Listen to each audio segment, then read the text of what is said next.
The real-time real estate segment today being brought to you by the area trusted real estate professionals of Ron Siegel Radio. Visit rsrhomescout.com, rsrhomescout.com. Gotta love it. They have a great service, rsrhomescout.com. Great service. They're going to be the ones out there that are going to tell you what your property's worth. 4 different sources, including the one that's not accurate, in my opinion.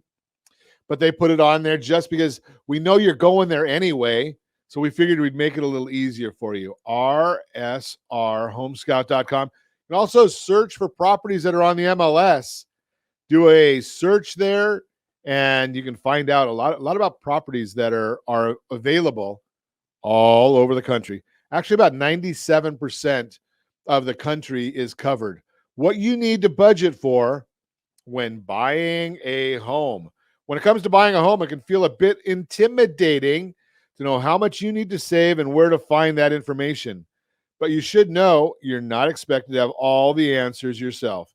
There are many trusted professionals who can help you understand your finances and what you'll need to budget for throughout the process.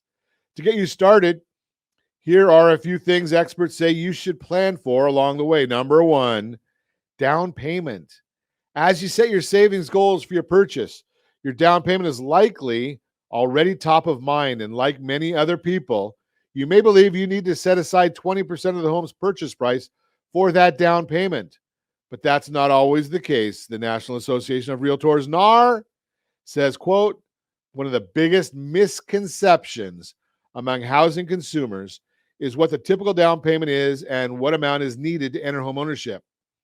Having this knowledge is critical to know what to save, unquote. The good news is you may be able to put down as little as 3.5% or even nothing in some situations. To understand your options, partner with a trusted professional who can go over the various loan types, down payment assistance programs, and what each loan requires. Number 2, earnest money. Another item you may want to plan for is an earnest money deposit. While it is required, it's common in today's highly competitive market. It is not required. It's common in today's highly competitive market because it can help your offer stand out in a bidding war. So what is it? It's money you put to show good faith when you make an offer on a house. This deposit works like a credit. You're using some of the money you already saved for your purchase to show the seller you're committed and serious about their house. It's not an added expense. It's just paying some of that up front. First American explains what it is and how it works. Quote, the deposit made from the buyer to the seller when submitting an offer. This deposit is typically held in trust by a third party and is intended to show the seller you are serious about purchasing their home. Upon closing, the money will generally be applied to your down payment or closing costs, unquote. In other words, an earnest money deposit could be the very first check you'll write toward your purchase. The amount varies by state and situation. Realtor.com elaborates, quote, the amount you'll deposit as earnest money will depend on factors such as policies and limitations in your state, the current market, what your real estate agent recommends, and what the seller requires. On average, however, you can expect to hand over 1% to 2% of the total home purchase price, unquote. Work with a real estate advisor to understand any requirements in your local area and what they've recommended for other buyers in your market. They'll help you determine if it's something that could be a useful option for you. Number 3, closing costs. The next thing to plan for is your closing costs. The Federal Trade Commission, FTC, defines closing costs as, quote, the upfront fees charged in connection with a mortgage loan transaction, generally including but not limited to a loan origination fee, title examination and insurance, survey, attorney's fee, and prepaid items such as escrow deposits for taxes and insurance. Survey is their fancy way of saying an appraisal.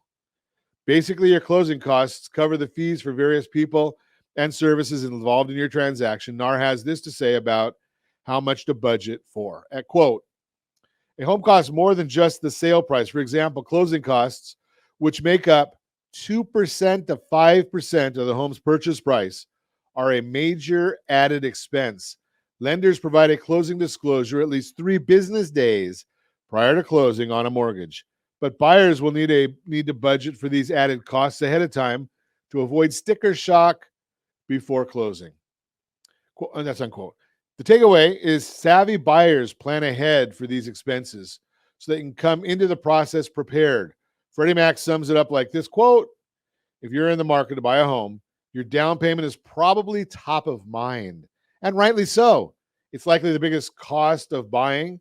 However, it is not the only cost, and it's critical you understand all your expenses before diving in.